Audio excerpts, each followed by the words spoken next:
This is SelfWork, and I'm Dr. Margaret Rutherford. At SelfWork, we'll discuss psychological and emotional issues common in today's world and what to do about them. I'm Dr. Margaret, and SelfWork is a podcast dedicated to you taking just a few minutes today for your own self-work. Hello, I'm so glad you've decided to take the first moments of 2019 to listen to SelfWork. I'm Dr. Margaret Rutherford. I'm a clinical psychologist. I've been practicing in Fayetteville, Arkansas for now 26 years. Welcome to 2019. And I began podcasting a couple of years ago because I wanted to extend the walls of my practice to those who might already be in therapy and simply be interested in another mental health professional's opinion or attitude or technique or whatever. But I also wanted to reach out to those of you who may just have been diagnosed with depression or anxiety, or maybe you're going through a divorce or you're just having relationship problems. I want to talk with you as well. And of course, then there are those of you who might just be curious enough to listen, but would never walk in a therapist's door. That's okay. Hopefully I can have something to offer you as well. Today we're going to be talking about the myths of depression. And there are a lot of them, but I picked 7 because these are common questions I get, or I hear comments like this out in public. So we're going to set the record straight today and talk about not just more common forms of depression, but some myths about forms of depression that aren't quite so well known.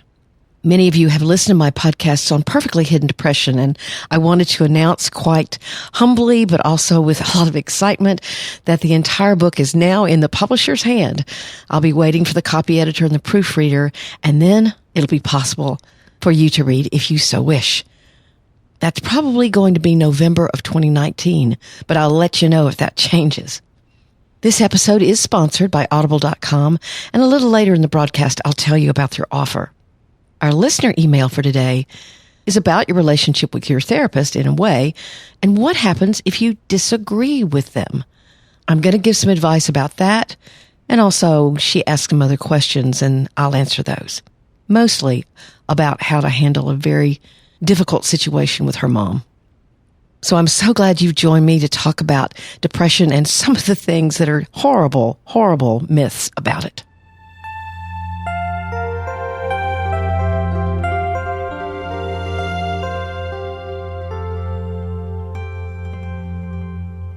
There's some misunderstandings and downright myths about depression out there. So today we're going to answer some questions that others have asked me. Some of them may seem a little strange to you, but I hear them. They're going to be 7 questions. They're quite different from one another. So here we go. If your mood can brighten when something positive happens, does that mean you're not depressed? One of the huge losses in depression is a loss of vitality, a loss of a sense of engagement with others. But there are certain kinds of depression where you may be able to smile and laugh when something happens to bring you joy or happiness. You can look and feel better for a while. But as soon as that event is over, as soon as you're no longer distracted and you're suffering with clinical depression, you'll return to a more heavy feeling or wanting to sleep all the time. Now, some of those senses of feeling heavy or being quite tired and sleepy, you really need to rule out some medical conditions like endocrine disorders, vitamin deficiencies, sleep disorders, or circulatory disorders. Don't just say, I'm depressed, and not talk to your doctor about other things that are going on with your health that might be a part of the picture. So yes, you can enjoy a birthday party or a good TV show, but again, it's about distraction. Now, this is one I hear a lot. Does bipolar disorder involve having almost 2 personalities? And is the only treatment medicine?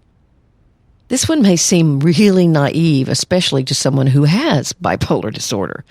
But no, it is not 2 different personalities. Don't get bipolar disorder confused with dissociative disorders, where there can be distinct personas. People with bipolar disorder do experience mood swings and may look and sound different when they're happier or when they're more sad. But their personality doesn't change, at least not the way I understand the term personality. I think of it as more about your character. What I do is often suggest to people with either bipolar 1 or 2 that they download an app created to document mood changes. It really helps them to track when they're up, when they're down, and look for possible triggers. So this addresses the whole idea of, is it only treated with medicine?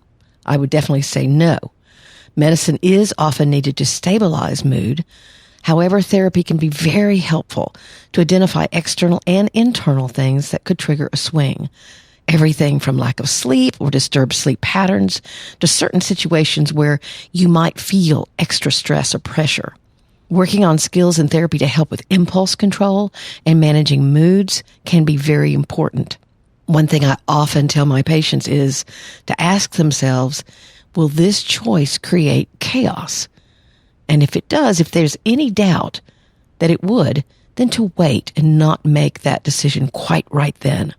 Again, it's that impulse control. But I also suggest really anybody with depression or bipolar disorder that they download a mood app, as I was talking about before, so they can see what their moods do in a day, a week, or even a month. Then you and your therapist can look at that together to see what connections there might be between what's going on inside of you and what's happening outside of your world. Is there a connection? Here's one that maybe you've heard of too. Does chronic depression, or what's now termed persistent depressive disorder, mean that you're in a bad mood all the time? This used to be called dysthymia, and the criteria for it are pretty strict. You have to have had a sad or down or low mood, which is noticeable to others and to yourself as an adult for at least 2 years. So it might feel like you're always in a bad mood, or it might look like that to other people because you can't get enough rest.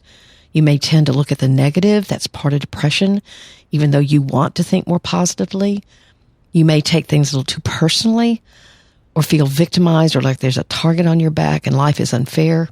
But for it to be true depression, this has to be a change from your more normal functioning. Bad moods tend to go away.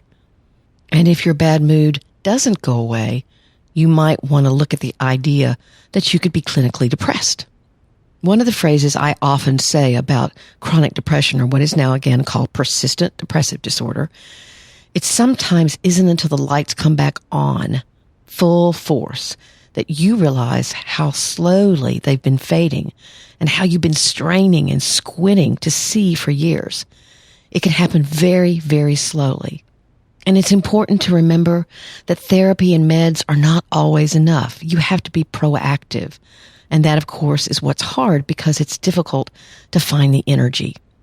Sometimes if you've been feeling really down or like your depression is governing you, think about it, for 2 years, then it's hard to believe or even remember what it was like to not feel depressed.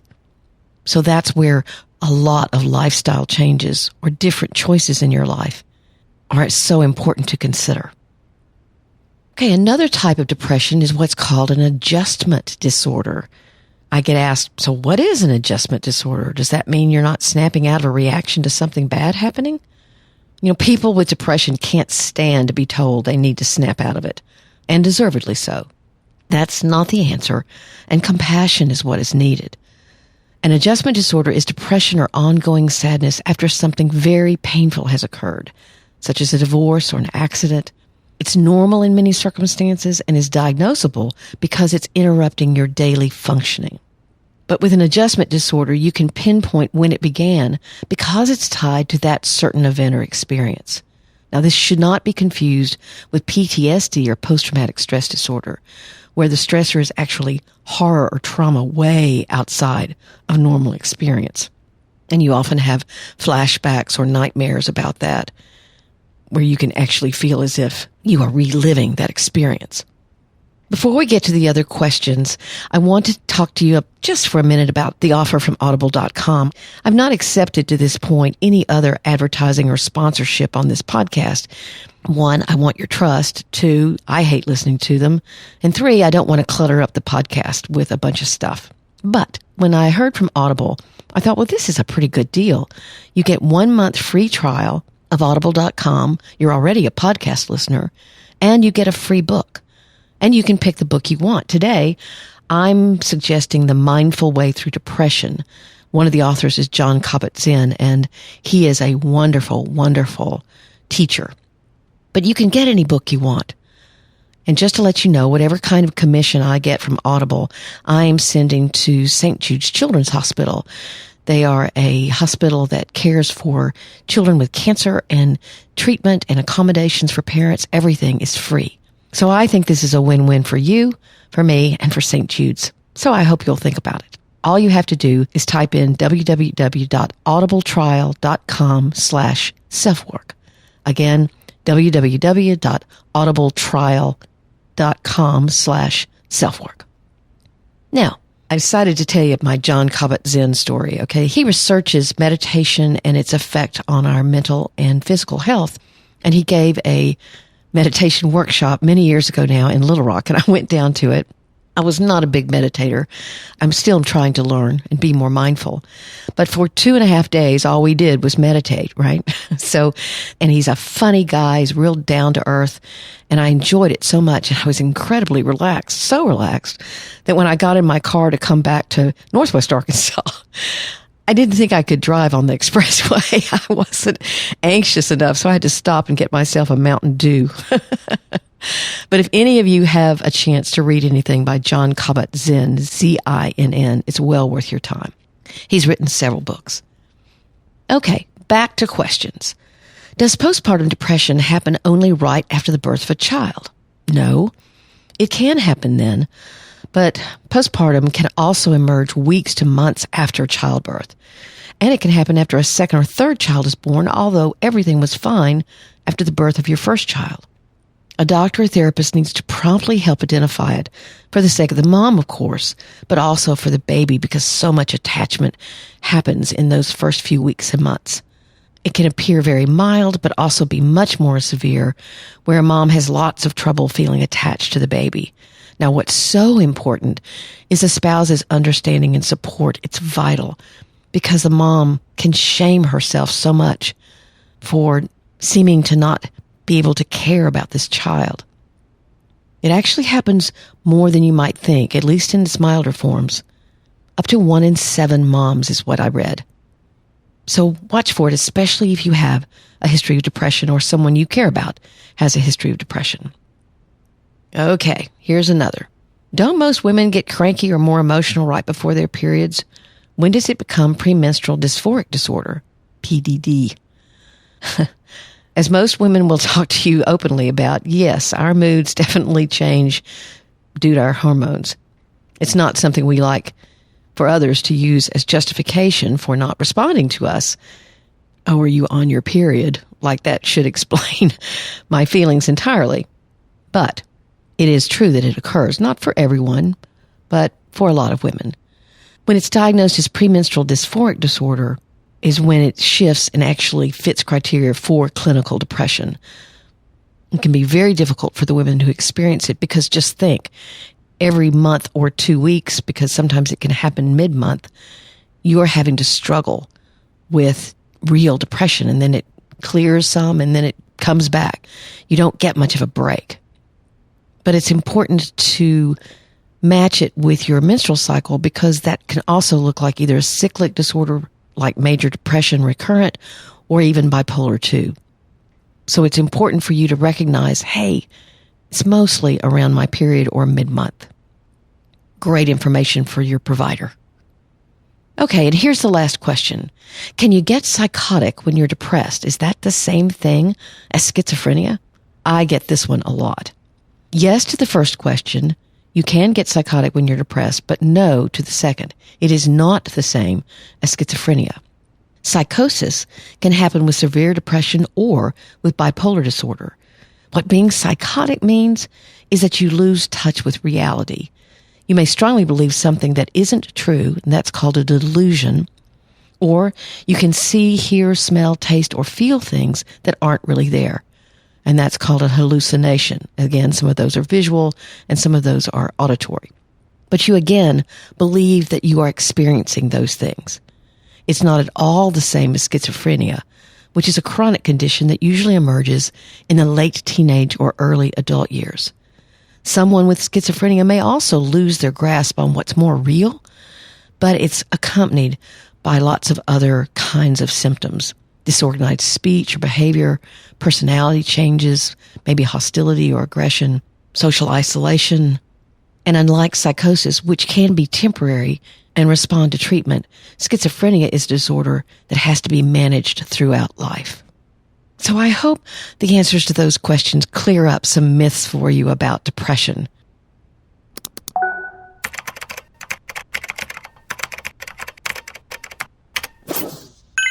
Our listener email today is from someone who was asking my advice about what to do if you don't agree with your therapist about their suggestion or recommendation.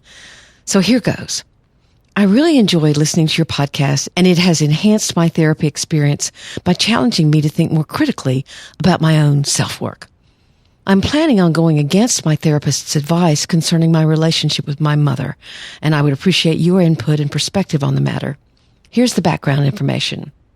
If I had to summarize my childhood in one feeling, it would be fearful. My mother was explosive and angry all the time. Although she rarely used physical abuse, the emotional torment had a lasting effect. It was impossible to please her. Even my best efforts were often met with anger and yelling. I'm an only child and thus was the sole focus of her torment. Her caring and loving behavior was seemingly random and intermittent, which left me with a glimmer of hope that if I tried hard enough, I would be able to get a positive response for her. I believe 18 years of living like that has created the extreme people-pleaser behavior that I have a tendency to exhibit today. My mother was extremely controlling, especially concerning my appearance. She would restrict food, force me to exercise, and was never at a shortage for negative comments about my body. She gave me diet pills and prescription amphetamines at a very young age, all the while claiming that she was hard on me for my weight because she knew I could never be happy if I wasn't thin. Even her harshest treatment and criticism came from a place of love, she said. The only real way she knew how to show love was through gifts and material things, but even these came with a price. I live very far away from my mother now, and the last time I saw her, she came to stay with me for a long weekend. I made every effort to accommodate her and ignore her negative behavior. When she realized that her usual tricks weren't getting a rise out of me, she gave me the cold shoulder until I asked what was wrong. When I did, she broke down in tears, claiming she was so disappointed in me, she couldn't bear to be around me. She didn't like my house, she didn't like my job, and she claimed there was no way I could be happy at my current weight. I told her I was sorry she felt that way and made efforts to make the rest of the visit go smoothly. Even so, after she got home, she claimed that I ruined the whole visit. That was the last time I saw her, nearly 3 years ago. But last year, my mother began hinting that she wanted me to visit her. I knew I didn't want to face her until I was able to be open with her about how she made me feel. So 6 months ago, I confronted my mother via email about her behavior. I told her my history of an eating disorder that I had kept hidden from her. I explained why I never wanted to discuss my weight or appearance with her, and I told her that I know when she's trying to manipulate me and how I feel like I have to go along with it so that I don't upset her. I was open, honest, and calm. I used every tool in my emotional intelligence and communication arsenal. We exchanged multiple emails on the topic, and her responses were unpredictable. Sometimes she would seem understanding, others accusatory. I'm going to visit her in January for a week, not because I want to spend time with her, but because I haven't seen my grandmothers in many years, and they are too old to travel. I know that even though I've called my mother out on her behavior, I can't expect her to actually change in any great deal, and I'm mentally prepared for that. But I feel as though a new precedent has been set and that I will hopefully be able to stand my ground when she tries to control and manipulate me. My therapist suggested I stay in a hotel or with a different family member rather than in my mother's house, but I know that won't go over well with her. If I even suggest it, I know she'll have a meltdown and accuse me of trying to hurt her. I would rather just stay with her and avoid the conflict. My therapist, and just about every friend I've spoken to about this, thinks it would be healthier to set a boundary and stay elsewhere. That might be true, but I feel like it would cause even more unnecessary strain. What do you think? Am I making a big mistake by staying with her? I know that I'm giving in to her controlling nature by doing so, but if she's not going to change and this will circumvent her meltdown and ensuing anger, then I feel like this is the better solution for me, at least in the short term.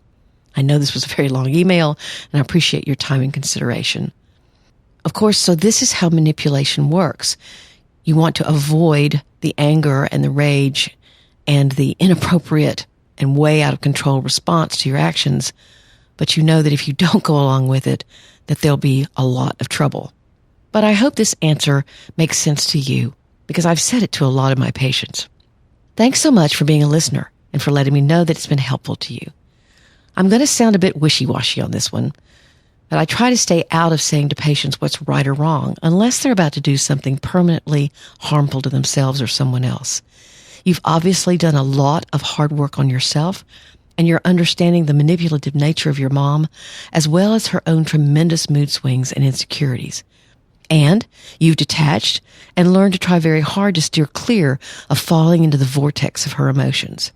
Your therapist and friends sound like their advice is to carry that detachment or boundary further and stay elsewhere when you go see your grandmothers. They're pointing out the good things about that, the potential furor you're avoiding. You point out that there may be another kind of furor if you don't stay with your mom. Probably both of you are right, quote unquote.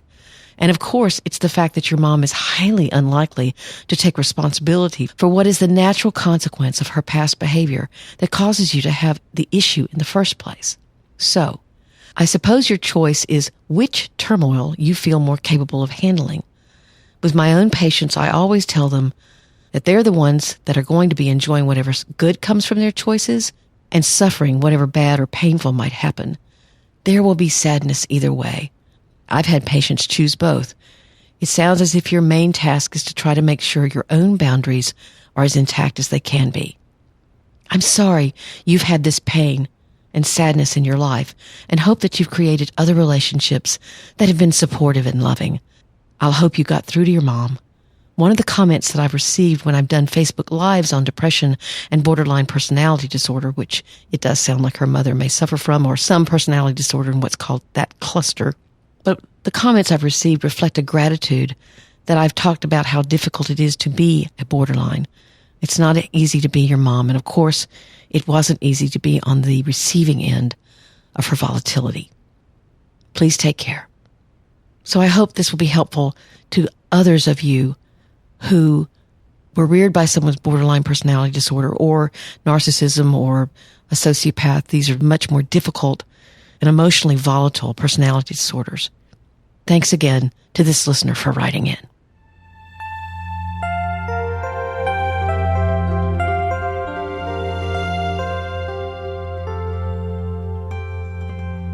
Feel free to email me at askdrmargaret at drmargaretrutherford.com if you have other questions about depression or anxiety, and I'll be glad to answer them on air.